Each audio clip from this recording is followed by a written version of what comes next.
স্বাগত বিরতিহীন রাত ৯টার বাংলাদেশে, সাথে আছি মুজাহিদুল ইসলাম এবং সাথে আছে আমি মাহমুদা মমিতা। জানিয়ে দেব শিরোনামগুলো।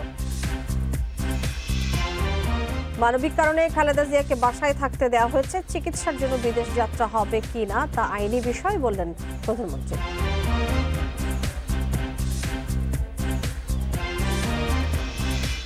ইউপি নির্বাচনের ২ ধাপে জিতেছেন বেশিরভাগ বিদ্রোহী প্রার্থী, মদতদাতা মন্ত্রী এমপিদের শাস্তির আওতায় আনার হুঁশিয়ারি।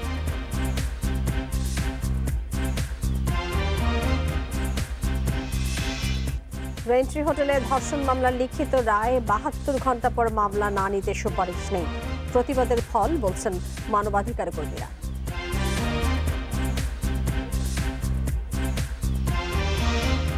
চালকদের বিক্ষোভের পরও রাজধানীতে চলছে সিটিং সার্ভিস, চট্টগ্রাম কক্সবাজার সড়কে ১.৫ গুণ বেশি ভাড়া আদায়।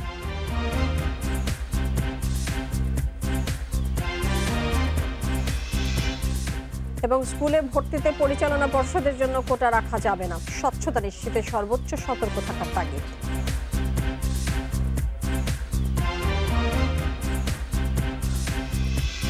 এতক্ষণ শিরোনাম বলছিলাম, এবারে চলে যাচ্ছে পুরো খবরে। মানবিক কারণে খালেদা জিয়াকে কারাগার থেকে বাসায় থাকতে দেওয়া হয়েছে, কিন্তু বিদেশে চিকিৎসার জন্য পাঠানো আইনি বিষয়। বিকেলে গণভবনের সংবাদ সম্মেলনে এক প্রশ্নের জবাবে প্রধানমন্ত্রী কথা বলেছেন। এ সময় তিনি হুঁশিয়ারি দিয়েছেন, ইউপি নির্বাচনে কেউ দলীয় সিদ্ধান্তের বাইরে গেলে কঠোর ব্যবস্থা নেওয়া হবে, সহিংসতাকারীদেরও ছাড় দেওয়া হবে না। সম্প্রতি স্কটল্যান্ডের গ্লাসগোতে জলবায়ু সম্মেলনে যোগ দেন প্রধানমন্ত্রী। সেখান থেকে যুক্তরাজ্য ও ফ্রান্স সফর করেন তিনি। এ নিয়ে গণভবনে সংবাদ সম্মেলন ডাকেন প্রধানমন্ত্রী শেখ হাসিনা। 2022 সাল থেকে বছরে এ সময় খালেদা জিয়ার বিদেশ যাওয়ার আবেদন নিয়ে প্রশ্ন করা হয় প্রধানমন্ত্রীকে। জবাবে তিনি বলেন, খালেদা জিয়াকে কারাগার থেকে বাসায় থাকতে দেয়া হয়েছে এবং চিকিৎসার সুবিধাও দেয়া হয়েছে। খালেদা জিয়াকে যে কারাগার থেকে বাসায় থাকতে দিচ্ছে, চিকিৎসা করতেছি, এটাই কি বেশি না? আপনাকে যদি কেউ হত্যা করার চেষ্টা করতো, আপনি কি তাকে গলায় ফুলের মালা দিয়ে নিয়ে আসতেন? মা ভাই আমার ছোট রাসেলকে পর্যন্ত হত্যা করিয়েছে, তারপরেও আমরা অমানুষ না দেখেই তাকে আমরা অন্তত তার বাসায় থাকার ব্যবস্থাটুকু, আমার এক্সিকিউটিভ অথরিটি আমার হাতে যতটুকু আছে আমি সেটুকু দিয়ে তাকে বাসায় থাকার চিকিৎসার ব্যবস্থা করে দিয়েছি। বাকিটা আইনগত ব্যাপার। এখন সে অসুস্থ, ওই যে আমি বলবো না, রাখে আল্লাহ মারকে, মারি আল্লাহ রাখে কি, সেটাই মনে করে বসে থাকেন। ইউপি নির্বাচনে আওয়ামী লীগের বিদ্রোহী প্রার্থী ও সহিংসতা নিয়ে প্রশ্ন আসে। তিনি হুঁশিয়ার করেন, জয়ী হলেও বিদ্রোহী প্রার্থীদের বিরুদ্ধে দলীয় ব্যবস্থা নেওয়া হবে, সহিংসতায় জড়িতদেরও বিচারের আওতায় আনা হবে। হানাহানি, প্রাণ হারা হবে মানুষ ভোট দিতে, এটা আমরা কখনো আমাদের কাছে গ্রহণযোগ্য না। কিন্তু মুশকিল হচ্ছে এখানে, হ্যাঁ আমরা শুধু চেয়ারম্যানের পদে আমরা প্রতীক দিচ্ছি, কিন্তু সেখানে মেম্বারদেরও ইলেকশন হয়, সেখানে কোনো প্রতীক থাকে না। কিন্তু আপনারা যদি ঘটনাগুলি দেখেন, এই মেম্বারদের মধ্যেও গোলমাল, হানাহানি, মারামারিটা ঠিক কোথায় কোথায় কাদের মধ্যে হচ্ছে সেটা আপনারা দেখেন। আমার দলের ভিতরে যেগুলি হবে আমরা অবশ্যই সেগুলি ব্যবস্থা নেব। শুধু ব্যবস্থা না, আমরা যাদের নমিনেশন দিয়েছি তার বাইরে যারা নির্বাচন করেছে বা যতই ভালো ক্যান্ডিডেট হোক, আমরা কিন্তু বিদ্রোহীদের নমিনেশন দেইনি। প্রধানমন্ত্রীর বিদেশ সফরের সময় দাম বাড়ে ডিজেল, কেরোসিনের, বাড়ানো হয় বাস, ট্রাক সহ সব পরিবহনের ভাড়া। এ বিষয়ে প্রশ্ন করা হলে প্রধানমন্ত্রী বলেন, জ্বালানি সহ বিভিন্ন খাতে 53,000 কোটি টাকা ভর্তুকি দিচ্ছে সরকার। যে ডিজেলের দাম যখন বেড়ে গেছে এবং সাথে সাথে আমাদের প্রতিবেশী দেশেও বেড়ে গেছে, আর যত বেশি একটা গ্যাপ থাকবে তা আমরা সেটা পূরণ করব কি দিয়ে, কোথা থেকে? ইতিমধ্যে এত টাকা আমরা ভর্তুকি দিই, তাহলে আরো কত টাকা ভর্তুকি আমরা দিতে পারবো? কার্বন নিঃসরণের ক্ষতিকর প্রভাব তুলে ধরে প্রধানমন্ত্রী বলেন, এখন থেকে অনুমোদন দেয়া হবে পরিবেশ বান্ধব কলকারখানা ও উন্নয়ন প্রকল্প। তৈরি তরকারি, ফল মূল যেটা তৈরি হবে। অনিমেষ কর, ইন্ডিপেন্ডেন্ট নিউজ, ঢাকা। দেশে টিকা উৎপাদন ও করোনা সহ অন্যান্য ভাইরাস মোকাবেলায় আন্তর্জাতিক মানের ভ্যাকসিন ইনস্টিটিউট প্রতিষ্ঠা করবে সরকার। একই সাথে নীতিমালা প্রণয়নের পরিকল্পনাও রয়েছে বলে জানিয়েছেন প্রধানমন্ত্রী শেখ হাসিনা। অধিবেশনে টেবিলে উত্থাপিত প্রধানমন্ত্রীর প্রশ্নোত্তর পর্বে সংসদকে কথা জানান তিনি। সকালে অধিবেশনের শুরুতেই চলতি সংসদের এমপি একাব্বর হোসেনের মৃত্যুতে শোক প্রস্তাব উপস্থাপন করা হয়। এই আলোচনায় অংশ নিয়ে সংসদ নেতা বলেন, একাদশ সংসদে গত 3 বছরে মারা গেছে 20 জন সংসদ সদস্য। এ সময় মরহুম একাব্বর হোসেনের সততা ও নিষ্ঠার প্রশংসা করেন প্রধানমন্ত্রী। বলেন, দেশপ্রেম না থাকলে দেশের উন্নয়ন সম্ভব নয়। আওয়ামী লীগ সরকার সততা ও নিষ্ঠার সঙ্গে কাজ করছে বলে দেশের উন্নয়ন হচ্ছে। ক্রসফায়ার প্রসঙ্গে প্রধানমন্ত্রী বলেন, বিএনপি বিরোধী দলের নেতাদের নিপীড়ন করতে দেশে ক্রসফায়ার চর্চা শুরু করে। 2001 সালে যখন নির্বাচন হলো বাংলাদেশে, সেই নির্বাচনে বিএনপির যে অত্যাচার নির্যাতন, মানুষ হত্যা করা, মেয়েদের উপর পাশবিক অত্যাচার করা, যেভাবে তারা সেই সময় মানুষ হত্যা করেছে, অপারেশন ক্লিন হার্টের নামে মানুষকে নির্বিচারে হত্যা করা। তাছাড়া আজকে ক্রসফায়ার নিয়ে তারা কথা বলে, ক্রসফায়ার শুরুই করলো বিএনপি, র্যাব সৃষ্টি করে ক্রসফায়ার করে করে মানুষকে হত্যা করা। 91 সালে সরকার এসে প্রথম তাদের আঘাত হলো জাতীয় পার্টির উপর, আর জাতীয় পার্টির উপরে যেমন আঘাত করেছে সাথে সাথে আওয়ামী লীগও কিন্তু রেহাই পায়নি, কাজে ওদের চরিত্রটাই ছিল সেরকম। 2 ধাপে 411 ইউপিতে জিতেছে স্বতন্ত্র প্রার্থী, যাদের অধিকাংশই আওয়ামী লীগের বিদ্রোহী প্রার্থী। এত বিপুল সংখ্যক বিদ্রোহী নিয়ে বেকায়দায় দল, কারণ জাতীয় নির্বাচনের আগে দলে শৃঙ্খলা ফেরানোই এখন বিশাল চ্যালেঞ্জ। কেন্দ্রের নেতারা জানিয়েছেন, পরিস্থিতি মোকাবিলায় বিদ্রোহীদের মদতদাতা মন্ত্রী এমপিদের শাস্তির আওতায় আনা হবে। 19 নভেম্বর দলের কার্যনির্বাহী কমিটির সভায় চূড়ান্ত সিদ্ধান্ত দেবেন সভাপতি শেখ হাসিনা। নির্বাচনী সহিংসতায় অন্তত 40 জন মারা গেলেও ইউপিতে ভোট পড়েছে প্রায় 70%। কমিশনের দাবি, স্বতঃস্ফূর্তভাবে ভোট দিয়েছে মানুষ। নির্বাচন কমিশনের তথ্য অনুযায়ী 2 ধাপে ইউপিতে নৌকার প্রার্থী জিতেছেন 753টিতে। এর মধ্যে 250 জন নির্বাচিত হয়েছেন বিনা প্রতিদ্বন্দ্বিতায়, আর স্বতন্ত্র প্রার্থী জয়ী হয়েছেন 411টিতে, যাদের অধিকাংশই আওয়ামী লীগের বিদ্রোহী। দলের মনোনয়ন বোর্ডের সদস্যদের কাছে প্রশ্ন ছিল, বিদ্রোহীরা বেশি জনপ্রিয় বলেই কি দলীয় প্রার্থীরা পরাজিত হচ্ছেন? প্রার্থীর নিজস্ব অনেক জায়গায় অনেক দুর্বলতা থাকতে পারে। এখানে অর্থের একটা বিষয় থাকে, এখানে পাড়া মহল্লার একটা বিষয় থাকে, গোষ্ঠী জ্ঞাতি নিয়ে একটা মেরুকরণ থাকে। সেই সব ক্ষেত্রে হয়তো সেই জায়গায় ভালো করতে পারে নাই, কিন্তু তার অর্থ এই না যে আমরা মনোনয়ন দিতে ভুল করেছি। ইউপি নির্বাচনের পরবর্তী 3 ধাপে বিদ্রোহী প্রার্থী আরও বাড়বে বলে ধারণা আওয়ামী লীগ নেতাদের। তাদের চিহ্নিত করতে একজন উপদেষ্টার নেতৃত্বে কাজ শুরু করেছে টিম, যাদের মদতদাতাদেরও খুঁজে বের করা হচ্ছে। বিশেষ করে একাদশ জাতীয় সংসদ নির্বাচিত হওয়ার ক্ষেত্রে দলীয় নেতাকর্মীদের কোনো অংশের অথবা একটি ক্ষুদ্র অংশের প্রতিবন্ধকতার মুখোমুখি হোক, এটা উনি চান না। বিদ্রোহী প্রার্থী যেটা হচ্ছে, এটা যদিও একটা শঙ্কার ব্যাপার, অস্বীকার করার কোনো উপায় নেই। সাসপেন্ড করা হচ্ছে, শোকজ করা হচ্ছে। আমাদের দলের যে সমস্ত মানুষ, পদবিধারী নেতা, যারা জনপ্রতিনিধিও দলের প্রার্থীর বিরুদ্ধে কাজ করেছে, এ বিষয়েও আমাদের তদন্ত অব্যাহত আছে। আমরা তাদের বিরুদ্ধে সাংগঠনিক ব্যবস্থা গ্রহণ করব।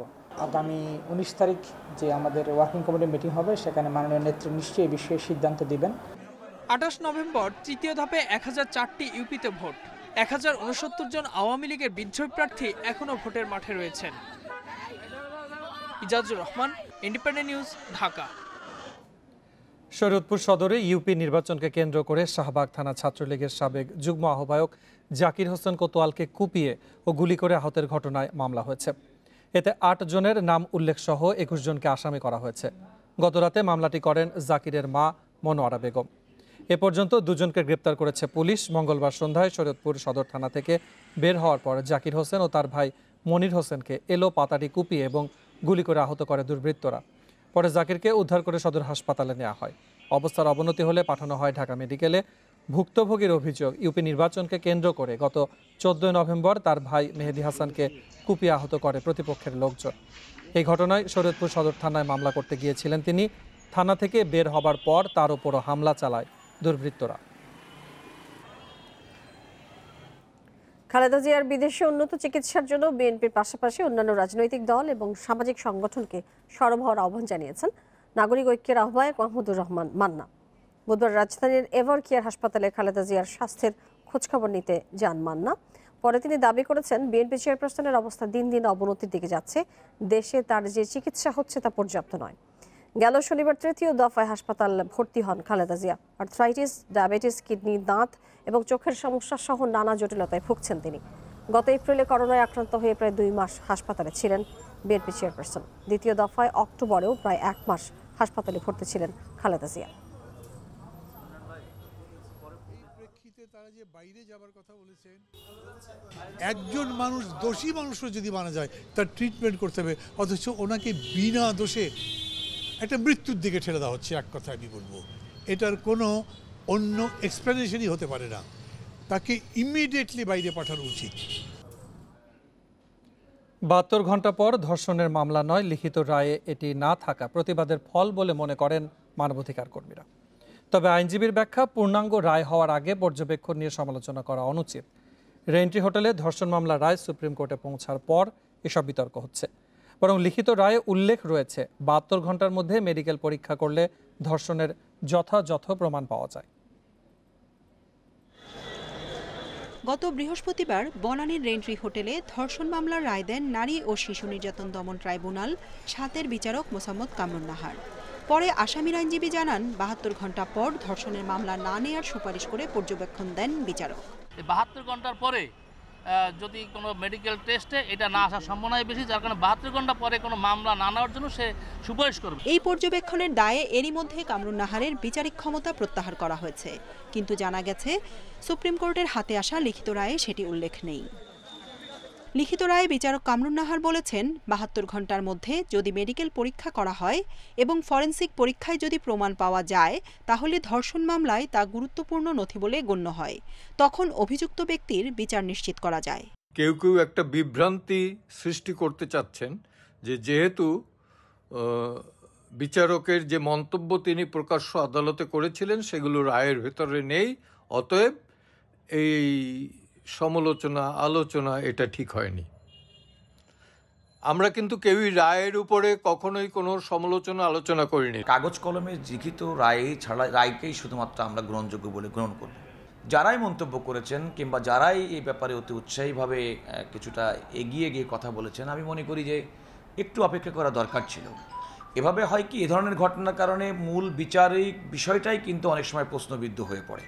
লিখিত রায়ে আরও রয়েছে, ধর্ষণের পরপর বা পরদিন ভুক্তভোগী মামলা করলে পুলিশের আলামত পেতে সুবিধা হয়।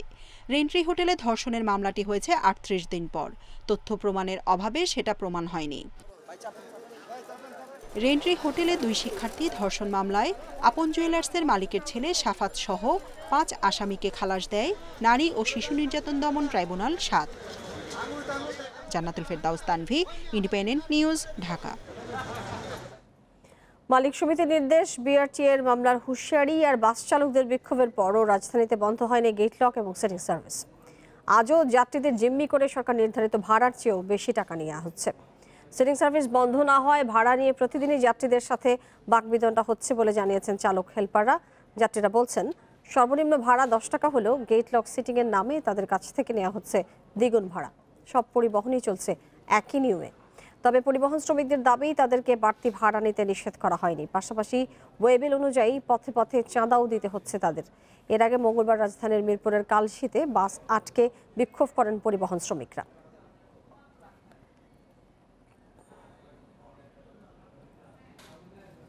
চট্টগ্রাম কক্সবাজার রুটে যাত্রীদের কাছ থেকে বাড়তি ভাড়া আদায় করছে বাসগুলো। সরকার নির্ধারিত ভাড়া কিলোমিটার প্রতি 1 টাকা 80 পয়সা হলেও আদায় করা হচ্ছে 2 টাকা 26 পয়সা পর্যন্ত। ভাড়া আদায়ে অনিয়ম বন্ধে বিআরটিএ মাঠে থাকার কথা বললেও বাস্তব চিত্র ভিন্ন। চট্টগ্রাম থেকে কক্সবাজারের সড়ক পথে দূরত্ব প্রায় 155 কিলোমিটার। এতদিন এ রুটে সরকার নির্ধারিত ভাড়া ছিল 224 টাকা, কিন্তু আদায় করা হতো 250 টাকা। সম্প্রতি ভাড়া বৃদ্ধির পর সরকার নির্ধারিত ভাড়া 284 টাকা হলেও আদায় করা হচ্ছে 350 টাকা। মনিটরিংয়ের অভাবে বাস মালিকরা ইচ্ছে মতো ভাড়া হাতিয়ে নিচ্ছে বলে অভিযোগ যাত্রীদের। 1 লাফে 100 টাকা বেড়ে গেছে, এটা অবশ্যই আমাদের জন্য অ্যাডজাস্ট করা কিছুটা টাফ হবে। এটা তো খুবই অযৌক্তিক একটা বাস ভাড়া বাড়ানো হয়েছে। নির্দেশনা অনুসারে কারো গাড়িতে আমরা রিপোর্ট দেখি নাই, চার্জশিট দেখি নাই, তাদের ইচ্ছে মতো ভাড়া নিচ্ছে। সরকারকে আমরা দাবি জানাচ্ছি ওনারা যাতে এটা মনিটরিং করেন। তবে যাত্রীদের অভিযোগ উড়িয়ে দিয়ে মালিক সমিতি বলছে, বাসে টানানো তালিকার বেশি ভাড়া নিলে দায় নিতে রাজি নয় তারা। সব গাড়িতে আমরা চার্ট আছে, আমরা উঠে দেখেন একটা করি বলে দিচ্ছি। যদি যাত্রী যে ভাড়া নির্ধারণ করেছে সরকার, তার চেয়ে যদি ভাড়া বেশি নেয় তাহলে আপনারাকে ফাইন করবে এবং পুলিশ ধরে নিয়ে যাবে, হাজতে দিবে, কিন্তু আমরা ছড়াবো না। সিএনজি চালিত যেসব বাস বাড়তি ভাড়া নিচ্ছে তাদের চিহ্নিতে পদক্ষেপের কথা জানিয়েছে বিআরটিএ। গত কয়েকদিন ধরেই বিআরটি এবং এখানে যে মেট্রোপলিটন পুলিশ ওনারা কাজ করছে। যেহেতু এটা একটা অনেক বড় একটা কর্মযোগ্য, এটা পুরোটা শেষ করতে হয়তো একটু সময় লাগবে, কিন্তু এই কাজটা চলমান আছে। ইনশাল্লাহ কয়েকদিনের মধ্যে পুরোটা শেষ হয়ে যাবে। পর্যটন নগরীতে যাতায়াতে ভাড়ার এমন কারসাজিতে পর্যটন খাত ক্ষতির আশঙ্কা করছেন সংশ্লিষ্টরা। Independent news desk. স্কুল ভর্তিতে পরিচালনা পর্ষদের জন্য কোটা রাখা যাবে না। মহাপরিচালক জানিয়েছেন, সব স্কুলের আসন সংখ্যা মাধ্যমিক এবং উচ্চশিক্ষা অধিদপ্তরকে জানাতে হবে। সরকারি স্কুলের লটারি হবে 15 ডিসেম্বর এবং বেসরকারি স্কুলে 19 ডিসেম্বর। এবার সরকারি স্কুলের পাশাপাশি রাজধানী, মহানগর এবং জেলা সদর উপজেলার স্কুলের ভর্তি নিয়ন্ত্রণ করবে মাধ্যমিক ও উচ্চশিক্ষা অধিদপ্তর। প্রথম থেকে নবম শ্রেণী পর্যন্ত ভর্তি হবে লটারির মাধ্যমে। 25 নভেম্বর থেকে 8 ডিসেম্বর পর্যন্ত আবেদন করা যাবে। এই সময়ের মধ্যে স্কুলগুলোকে তাদের আসন সংখ্যাও জানাতে হবে। সরকারি মাধ্যমিক বিদ্যালয়ে লটারি 15 ডিসেম্বর, বেসরকারিতে 19 ডিসেম্বর। বেসরকারি মাধ্যমিকে সেন্ট্রালি আয়োজন করতে গিয়ে আমরা জেলা পর্যায়ে সদর উপজেলা পর্যন্ত আমরা নিয়েছি। এর বাকিটুকু আমাদের আওতায় আসবে না। তারাও লটারির মাধ্যমেই হবে, কিন্তু নিজস্ব ব্যবস্থাপনা তারা তাদের কাজটি করবে। রাজধানীর এমপিওভুক্ত স্কুলে ভর্তি ফি 5,000 টাকা, নন এমপিওতে সর্বোচ্চ 8,000 টাকা এবং ইংরেজি মাধ্যমে 10,000 টাকা নেওয়া যাবে। অন্যান্য মেট্রোপলিটন এলাকায় 3,000 টাকার বেশি ভর্তি ফি নেওয়া যাবে না। কর্তৃপক্ষ জানায়, এবার স্কুল ভর্তিতে পরিচালনা পর্ষদের জন্য কোনো কোটা রাখা যাবে না। এবারও আমরা সেইভাবে টিম গঠন করব এবং মনিটর করব যে কোনো শিক্ষা প্রতিষ্ঠান আমাদের যে নির্দেশনা তার বাইরে ফি নিচ্ছে কিনা। শিক্ষকরা বলছেন, কেন্দ্রীয়ভাবে লটারি করার সিদ্ধান্ত ভালো হয়েছে, তবে ভর্তিতে স্বচ্ছতা নিশ্চিতে সর্বোচ্চ সতর্ক থাকতে হবে।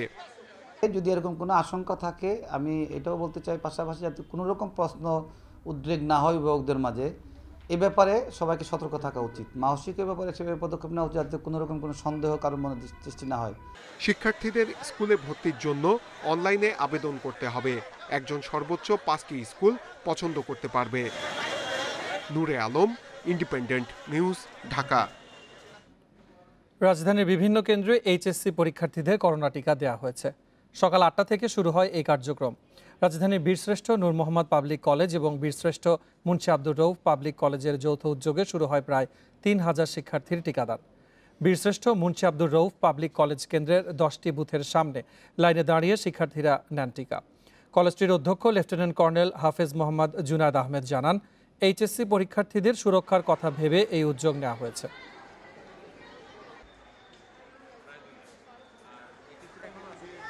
এখন যে পরিস্থিতিটা স্বাভাবিক করার কারণে যে টিকার ব্যবস্থা, এই কারণে আমরা কমফোর্টেবল এবং আশা করি যে পরীক্ষার হলে আমরা খুব ভালোভাবে পরীক্ষা দিতে যাব। পরীক্ষার আগে টিকা নেওয়ার উদ্যোগটা খুবই সরকারের জন্য পজিটিভভাবেই দেখতেছি আমরা সবাই। এতে আমরা এক্সাম রুমে খুব সিকিউরভাবে এক্সামটা দিতে পারবো। কার্যক্রম আজকে শুরু হয়েছে, আপনারা জানেন খুব হঠাৎ করেই আমরা এই সুযোগটুকু পেয়েছি এবং আমরা দেখতে পাচ্ছি, আপনারাও দেখতে পাচ্ছেন যে খুব সফলভাবে আমাদের কার্যক্রম সম্পন্ন হচ্ছে এবং বাচ্চারাও খুবই স্বতঃস্ফূর্ত। অভিভাবকরা খুবই খুশি যে তাদের পরীক্ষার আগে তারা এই কার্যক্রমে অংশগ্রহণ করতে পারছে। রাজধানীর করাইল বস্তিতে টিকাদান কর্মসূচির দ্বিতীয় দিনে ভিড় ছিল না কেন্দ্রগুলোতে। হাতে গোনা কিছু মানুষ গেছেন টিকা নিতে। গণটিকা সহ অন্যান্য টিকা কার্যক্রমে বস্তির অনেকে আগেই টিকা নিয়েছেন বলেই ভিড় কম বলে মনে করছে কর্তৃপক্ষ। করাইল বস্তির এরশাদ মাঠ টিকাদান কেন্দ্রের চিত্র এটি। মঙ্গলবার প্রথম দিনে উপচে পড়া ভিড় থাকলেও দ্বিতীয় দিনের চিত্র একেবারেই ভিন্ন। টিকা প্রত্যাশী মানুষের ভিড় নেই বললেই চলে। করাইল বস্তির অন্য কেন্দ্রগুলোতেও ছিল একই অবস্থা। হাতে গোনা কিছু মানুষকে দেখা গেছে স্পট রেজিস্ট্রেশন করে টিকা নিতে। খুব খুশি হয়েছি, অনেক জায়গায় গেছি, টিকা দিতে পারি না, ফেরত আসছি। অনেক দূরে দিলে সময় লস হইতো, রিক্সা ভাড়া লাগতো, তা কাজেও যাইতে দেরি হইতো। অনেক আল্লাহ রহমতে আইসি, আমরা অনেক সুবিধা হয়েছে। তবে কোনো ভোগান্তি ছাড়াই দ্রুত টিকা পেয়ে খুশি বস্তির বাসিন্দারা। কত চিন্তায় আসছিলাম, না এটা ভালো হয়েছে। টিকা নিতে কোনো ভোগান্তি না, টিকা নিতে আলহামদুলিল্লাহ ভালো হয়ে যাচ্ছে। টিকা কেন্দ্র পরিদর্শনে গিয়ে ঢাকা উত্তর সিটির নির্বাহী ম্যাজিস্ট্রেট আব্দুল্লাহ আল বাকি জানান, দ্বিতীয় দিনে কেন্দ্র ফাঁকা থাকার বিষয়টি অপ্রত্যাশিত। 2-3 বার গণটিকা দিলাম, সেই তখন তারা দিয়ে ফেলেছে। এখন বিশেষ করে যারা জন্ম নিবন্ধন দিয়ে 18+ বয়স গত দিতে পারেনি, তারা একটা বড় অংশ গতকালকে দিয়ে ফেলেছে। আজকেও কিছু লোক আসছে, তবে লোকের উপস্থিতিটা ধীরে ধীরে আসছে। করাইল বস্তিতে 8টি কেন্দ্রের 25টি বুথে প্রতিদিন 15,000 মানুষকে টিকা দেওয়ার প্রস্তুতি থাকলেও প্রথম দিনে নিয়েছেন 6,321 জন। Biprajit Chanda, Independent News, Dhaka. দেশে করোনায় আরও 6 জনের মৃত্যু হয়েছে, এর মধ্যে পুরুষ 2 এবং নারী 4 জন। এই নিয়ে মোট প্রাণহানি হল 27,934 জনের। 836টি ল্যাবে 24 ঘন্টায় 19,670 নমুনা পরীক্ষায় করোনা শনাক্ত হয়েছে 266 জনের। পরীক্ষা বিবেচনায় শনাক্তের হার 1.35%। বুধবার স্বাস্থ্য অধিদপ্তরের বিজ্ঞপ্তিতে জানানো হয়, দেশে মোট করোনা আক্রান্তের সংখ্যা দাঁড়ালো 15,73,214 জন। সুস্থ হয়েছেন আরও 257 জন। এই নিয়ে মোট সুস্থ 15,37,224 জন।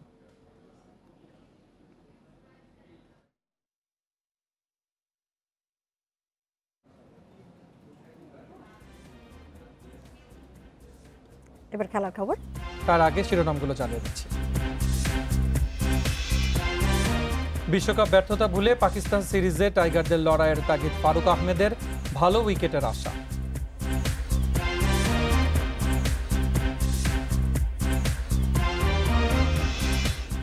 এশিয়ান আর্চারিতে বাংলাদেশের প্রথম পদক, ভিয়েতনামকে হারালেন দিয়া বিউটি নাসরিন। কাজাখস্তানের বিপক্ষে জয় রোমান্স রামকৃষ্ণ রুবেলের।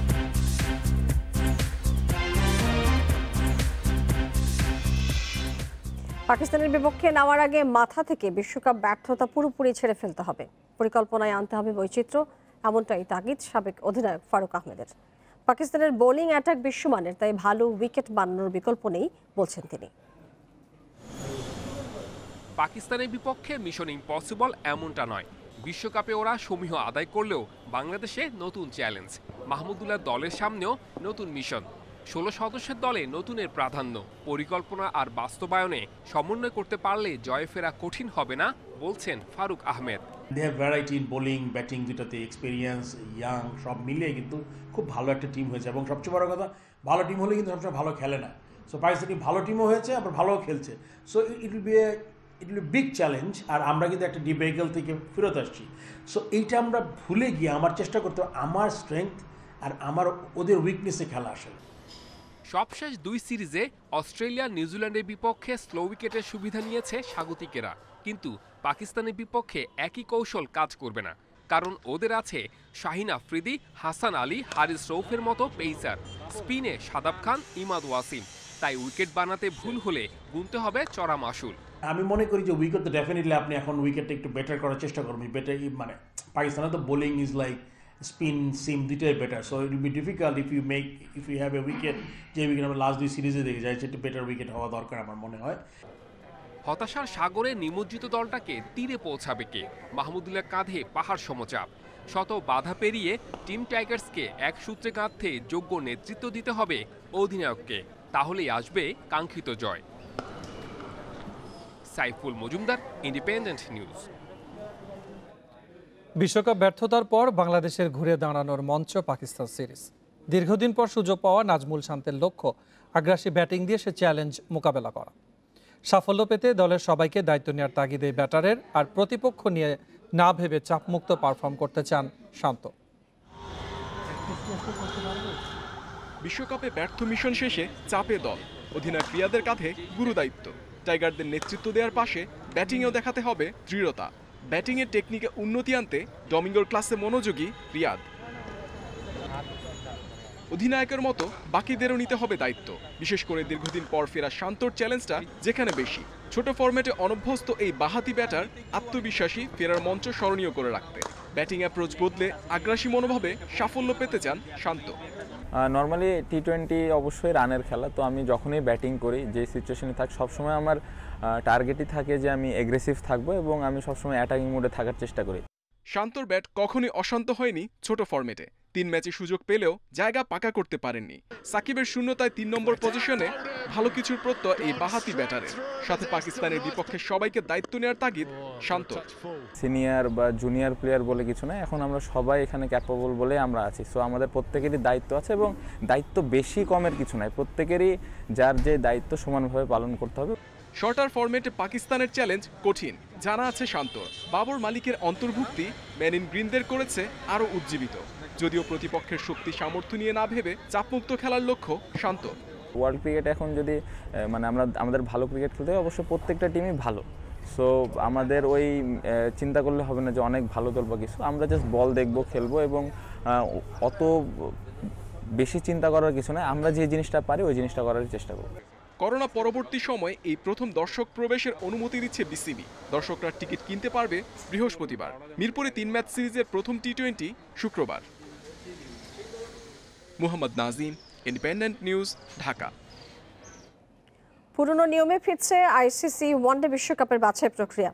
2027 সালের বিশ্বকাপে থাকছে না সুপার লিগ নিয়ম। বুধবার এক সংবাদ বিজ্ঞপ্তিতে আইসিসি জানিয়েছে 2027 সাল থেকে ওয়ানডে বিশ্বকাপ খেলবে 14টি করে দল।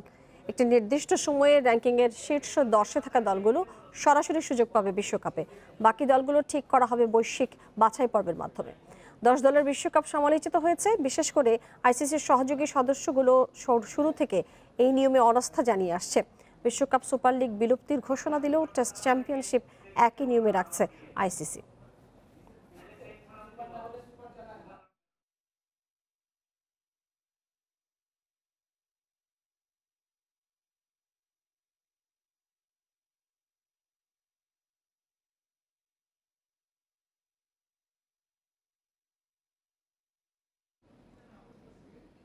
সিরিজের প্রথম টি20তে ভারতকে 165 রানের টার্গেট দিয়েছে নিউজিল্যান্ড। টস হেরে ব্যাটিংয়ে নেমে গাপতিলের 70 রানে উড়ন্ত শুরু পায় কিউইরা। তারপরে তরুণ ব্যাটার চ্যাপম্যানও রানের গতি সচল রাখেন। চ্যাপম্যান আউট হন 63 রান করে। ভারতের পক্ষে ভুবনেশ্বর ও অশ্বিন 2টি করে উইকেট শিকার করেন।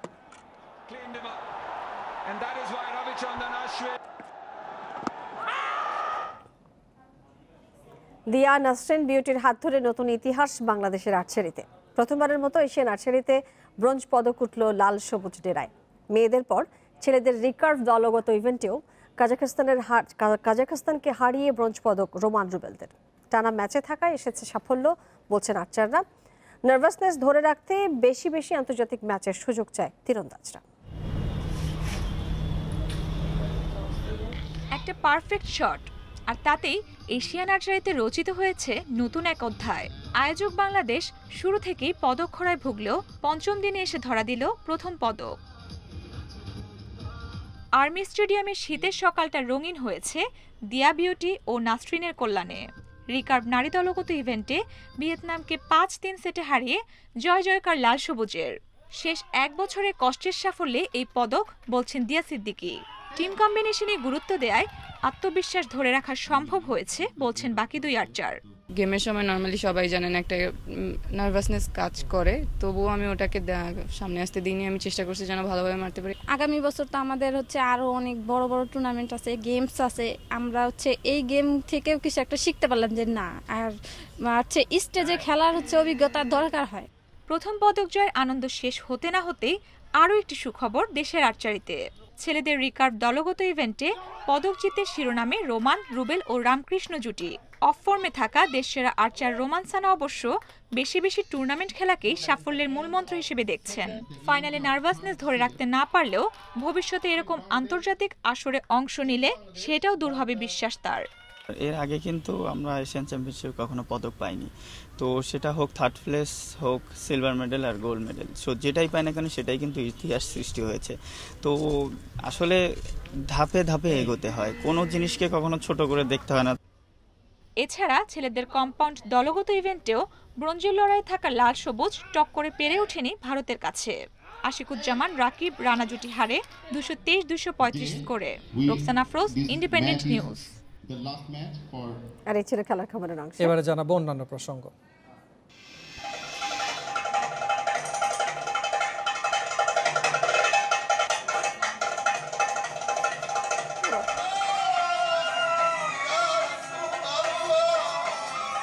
মিশরে বর্তমানে পর্যটকদের বিনোদনের সম্মোহনী সুফি সঙ্গীতের সঙ্গে পরিবেশন করা হয় তানুরা নৃত্য। পরিশ্রম সাধ্য এই নাচের পোশাকের ওজনই প্রায় 18 কেজি, আর তাতে অংশ নেন কেবল পুরুষ শিল্পীরা। মিশরীয়দের ধারণা নারী শিল্পীদের দ্বারা এই নৃত্য পরিবেশন সম্ভব নয়, কিন্তু সেই ধারণা মিথ্যা প্রমাণ করে প্রথম নারী হিসেবে এই নাচ নিয়ে সামনে মিশরে বর্তমানে পর্যটকদের বিনোদনের সম্মোহনী সুফি সঙ্গীতের সঙ্গে পরিবেশন করা হয় তানুরা নৃত্য। পরিশ্রম সাধ্য এই নাচের পোশাকের ওজনই প্রায় 18 কেজি, আর তাতে অংশ নেন কেবল পুরুষ শিল্পীরা। মিশরীয়দের ধারণা নারী শিল্পীদের দ্বারা এই নৃত্য পরিবেশন সম্ভব নয়, কিন্তু সেই ধারণা মিথ্যা প্রমাণ করে প্রথম নারী হিসেবে এই নাচ নিয়ে সামনে এলেন হানা মোস্তফা। নানা প্রশ্ন আর বাধার মুখেও দমে যাননি এই শিল্পী। এই নিয়ে প্রতিবেদন থাকছে সংবাদের পরের অংশে। ঢাকার দোহারের মৈনটঘাট এলাকায় একটি অর্থনৈতিক অঞ্চল প্রতিষ্ঠা করা হবে জানিয়েছেন প্রধানমন্ত্রীর বেসরকারি শিল্প ও বিনিয়োগ উপদেষ্টা সালমান এফ রহমান। সকালে উপজেলার মাঝিরচর থেকে নারিশা বাজার হয়ে মুকসুদপুর পর্যন্ত পদ্মা নদীর বাম তীর সংরক্ষণ প্রকল্পের কাজ পরিদর্শন শেষে তিনি এ তথ্য জানান। বলেন, প্রকল্পটি পর্যটন বিকাশেও ভূমিকা রাখবে, পাশাপাশি নদীর ভাঙন থেকে রক্ষা পাবে দোহারবাসী। পদ্মার বাম তীরে দোহার উপজেলা। উজানের ঢলে প্রতি বছরই প্রচণ্ড ভাঙন দেখা দেয় প্রমত্তা পদ্মায়। এরই মধ্যে নারিশা ও মুকসুদপুর ইউনিয়নের অনেক স্থাপনা বিলীন হয়েছে নদীগর্ভে। তাই দোহারকে বাঁচাতে উপজেলার মাঝিরচর থেকে নারিশা বাজার হয়ে মুকসুদপুর পর্যন্ত ড্রেজিং ও পদ্মার বাম তীর সংরক্ষণে 2018 সালে 1483 কোটি 26 লাখ টাকার প্রকল্প নেয় সরকার। প্রকল্পের আওতায় 6 কিলোমিটার পদ্মার তীর সংরক্ষণ ও পর্যায়ক্রমে 24 কিলোমিটার নদী ড্রেজিং করা হবে। বর্তমানে এ প্রকল্পের সার্বিক অগ্রগতি হয়েছে 70%। পুরো দোহারের যে পদ্মা নদীর যে সীমানাটা, পুরো সীমানাটাকে কিন্তু আমরা প্রোটেকশনের অন্তরে নিয়ে আসতেছি। তো এটা হইলে কিন্তু দোহার যে এত দিনের অনেক বড় সমস্যাটা ছিল নদী ভাঙ্গনের সমস্যা, এটা ইনশাল্লাহ এই সমস্যাটা সমাধান হবে। এবং এটার জন্য আমি কিন্তু মাননীয় প্রধানমন্ত্রীকে অনেক অনেক ধন্যবাদ জানাতে চাই। উনি যদি এই প্রকল্পটা অনুমোদন না করতেন তাহলে আমাদের দোহারে আমাদের এত এই সুন্দর একটা প্রকল্প করতে পারতাম না।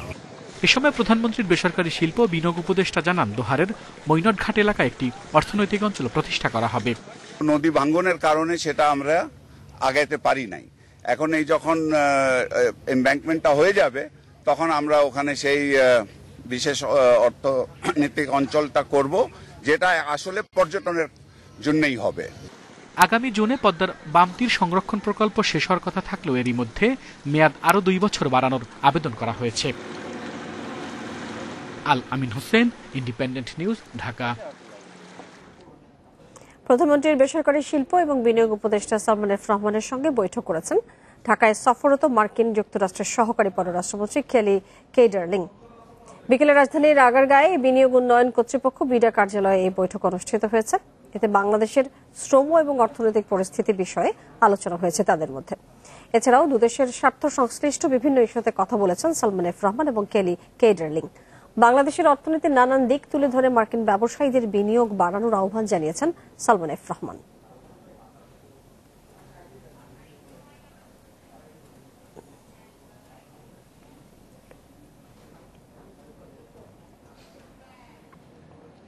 বিদেশি বিনিয়োগ আকর্ষণে প্রতিযোগী দেশগুলোর তুলনায় বাড়তি সুবিধা নিশ্চিত করতে হবে। পাশাপাশি কর্মসংস্থানকে প্রাধান্য দিয়ে বাণিজ্যিক, কৃষি, ডিজিটাল, আর্থিক খাত ও পরিবেশ বান্ধব শিল্পে বিনিয়োগ জোরদারের আহ্বান জানিয়েছে ফরেন ইনভেস্টর্স চেম্বার। বুধবার রাজধানীর একটি হোটেলে চেম্বারের এক গবেষণা প্রতিবেদনের উপরে আলোচনায় এসব কথা বলেন বক্তারা। তৈরি পোশাকে ভর করেই গত 4 দশক ধরে সচল বাংলাদেশের রপ্তানির চাকা, কিন্তু বর্তমান বাস্তবতায় প্রতি বছর 20 লাখেরও বেশি নতুন কর্মসংস্থান নিশ্চিতে বহুমুখী রপ্তানি ও সেবা খাতের সম্প্রসারণের কোনো বিকল্প নেই। তাই বৈশ্বিক অর্থনীতির গতি প্রকৃতি এবং বাংলাদেশের চাহিদা বিবেচনায় নির্দিষ্ট কয়েকটি খাতে অগ্রাধিকার দেওয়ার পরামর্শ দেন গবেষকরা। ডিজিটাল ইকোনমির জন্য ইন্দোনেশিয়া, গ্রিন ফাইন্যান্সের জন্য ফর এক্সাম্পল ইথিওপিয়া, যারা ভালো করছে এবং বাংলাদেশের কাছাকাছি লেভেলে আছে, হয়তো একটু আগে, কিন্তু বাংলাদেশ খুব সহজেই তাদের থেকে অনেক বেস্ট প্র্যাকটিস, গুড প্র্যাকটিস আপনার নিয়ে আসতে পারে। তো ইট reflects global evidence and global direction, যেখানে বাংলাদেশের এক্সপোর্ট গ্রোথের ভূমিকা আছে, যেখানে এসএমই লিঙ্কেজ পলিসির মাধ্যমে এই সেক্টরগুলো গ্রো করলে এসএমই স্মল বিজনেস পার্টিকুলারলি তাদের গ্রোথের ভূমিকা আছে। মোস্ট ইম্পর্টেন্টলি বাংলাদেশের growth has to be job led. এদেশে ব্যবসা করা বহুজাতিক প্রতিষ্ঠানগুলোর সংগঠন ফরেন ইনভেস্টর্স চেম্বার বলছে, বিদেশি বিনিয়োগকারীদের সামনে তুলে ধরতে হবে জমির প্রাপ্যতা, বন্দর অবকাঠামো, স্থিতিশীল রাজনৈতিক পরিবেশের সুবিধা, দিতে হবে আকর্ষণীয় নীতি কাঠামো।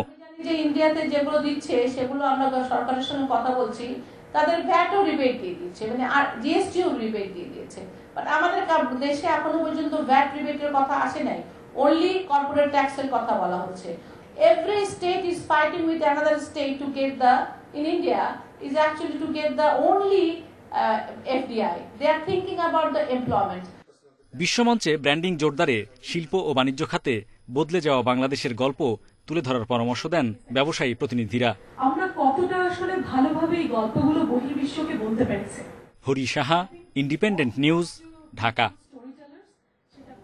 প্রথমবারের মতো ভারত মহাসাগরের উপকূলীয় দেশগুলোর সহযোগিতা সংস্থা ইন্ডিয়ান ওশান রিম অ্যাসোসিয়েশনের IOROর চেয়ারম্যান হয়েছে বাংলাদেশ। 23 জাতি জোটের 3 দিনের সম্মেলন শেষে সংবাদ সম্মেলনে এই কথা জানিয়েছেন পররাষ্ট্রমন্ত্রী এ কে আব্দুল মোমেন। রাজধানীর একটি হোটেলে সোমবার শুরু হওয়া এই বৈঠকে বাংলাদেশ, ভারত, নেপাল সহ 23টি দেশের প্রতিনিধিরা উপস্থিত ছিলেন। পররাষ্ট্রমন্ত্রী জানিয়েছেন 3 দিনের সম্মেলনে দুর্যোগের ঝুঁকি ব্যবস্থাপনায় বিশেষ দল গঠন করা হয়েছে। সেই সঙ্গে ঢাকা IORA অ্যাকশন ইনিশিয়েটিভ গ্রহণ করা হবে, যাতে দৃশ্যমান কিছু কাজ হয়, সেটিও 2 বছরেই বাস্তবায়ন সহ হবে। এতে সদস্য দেশগুলোর সঙ্গে জ্ঞান এবং প্রযুক্তি ভাগাভাগির বিষয় গুরুত্ব পাবে। এছাড়া করোনার টিকার ক্ষেত্রে কোনো বৈষম্য করা উচিত নয় বলেও মত আসে বৈঠকে।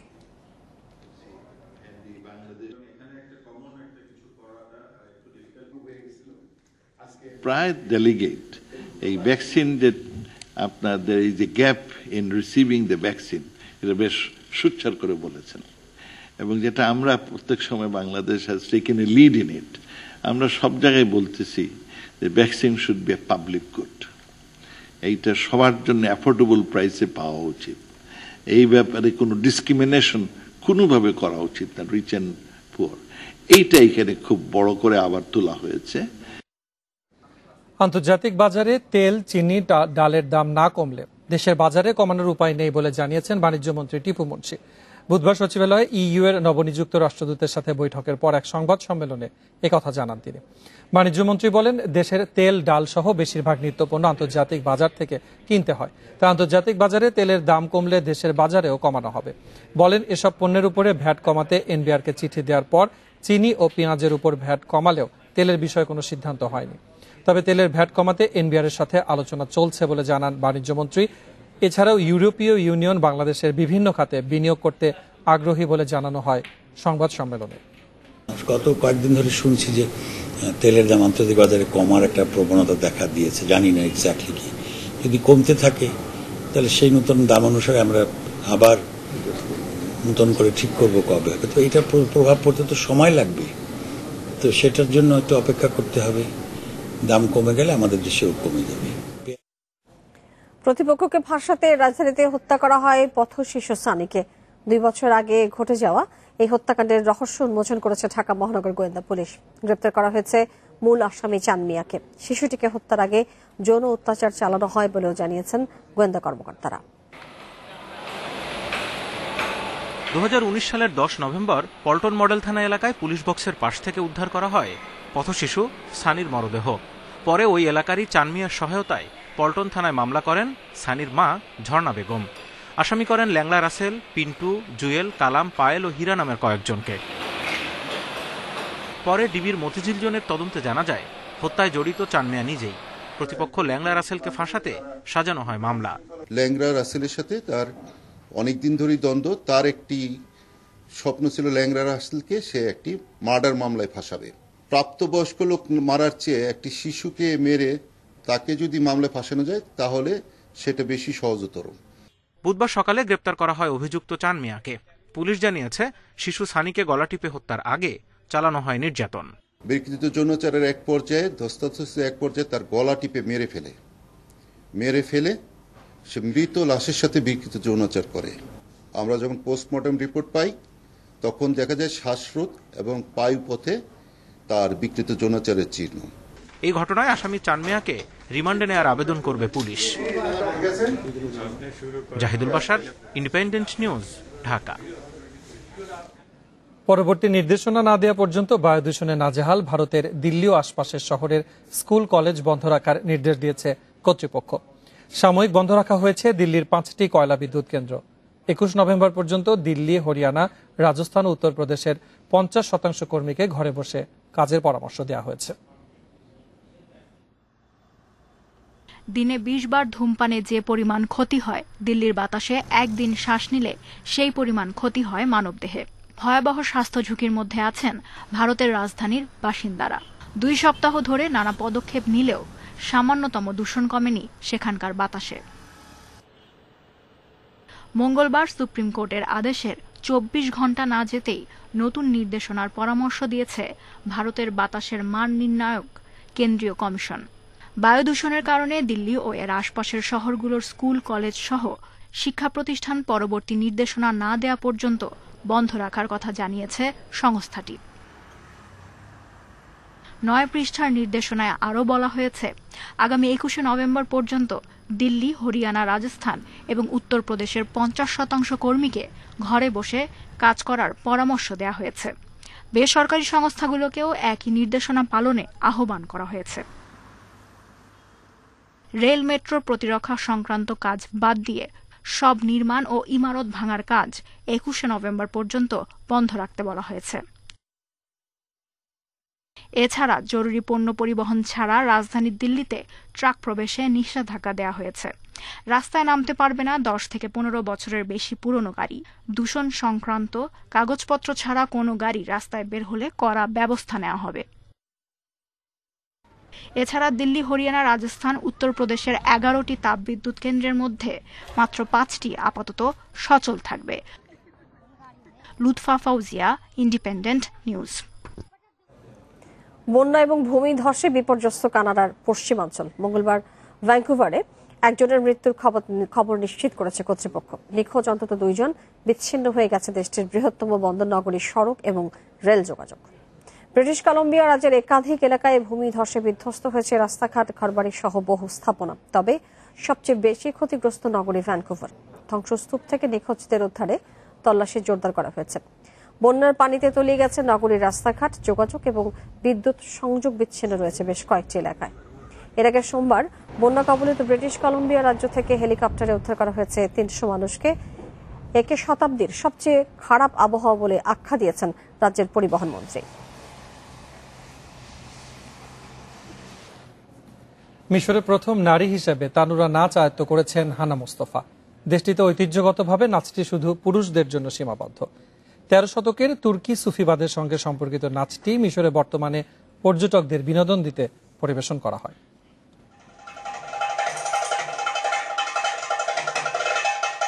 তানুরা একটি সুফি আচার, যেখানে নৃত্যশিল্পীরা সম্মোহনী সঙ্গীত এবং শারীরিক কসরতের মাধ্যমে স্রষ্টার প্রশংসা করে থাকে।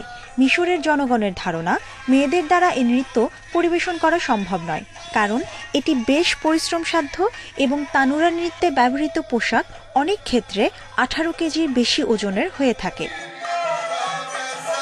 কিন্তু সকলের ধারণা ভুল প্রমাণিত করে তানুরা নাচ পরিবেশন করেছেন মিশরীয় নারী হানা মুস্তাফা। নাচটি আয়ত্ত করতে গিয়ে নানা প্রশ্নের সম্মুখীন হয়েছেন হানা। মেয়েদের দ্বারা এ নাচ সম্ভব নয় এই বলে অনেক নৃত্য পরিচালক তাকে ফিরিয়েও দিয়েছেন। প্রথমে আমি যখন নাচ শিখতে শুরু করি, এমন কোনো কারণ খুঁজে পাইনি যা মেয়েদের জন্য বাধার সৃষ্টি করবে। অধ্যাবসায় এবং তানুরার প্রতি ভালোবাসা থাকলে এ নাচ আয়ত্ত করা সম্ভব। 6 বছর বয়সে একটি লোকনৃত্যের দলে যোগ দেন হানা। সহকর্মী শেরিফ শোকো মোস্তফা ছাড়া কেউই তাকে তানুরা নাচ শিখতে সহায়তা করেনি, যিনি পরে হানাকেই বিয়ে করেছেন। দলের সবাই জিজ্ঞেস করত, সে কি পূর্ণ 20 মিনিট নাচতে পারবে? সে কি দর্শককে বিনোদন দিতে পারবে? আমি বলতাম, আমি আপনাদের এমন কিছু দেখাবো যা আগে কখনো দেখেননি। হানা যখন প্রথমবার তানুরা নৃত্য পরিবেশন করেন তখন 7 মাসের অন্তঃসত্ত্বা ছিলেন তিনি। হানা আশা করছেন আরও নারীদের এই নৃত্য শেখাবেন তিনি। Mushrifa Nusrat, independent news. এই ছিল এখনকার বিরতি, রাত 9টার বাংলাদেশে। আরো বিস্তারিত জানতে চোখ রাখুন ফেসবুক, ইউটিউব এবং টুইটারে। সাথে থাকার জন্য আপনাদের সবাইকে ধন্যবাদ জানাচ্ছি।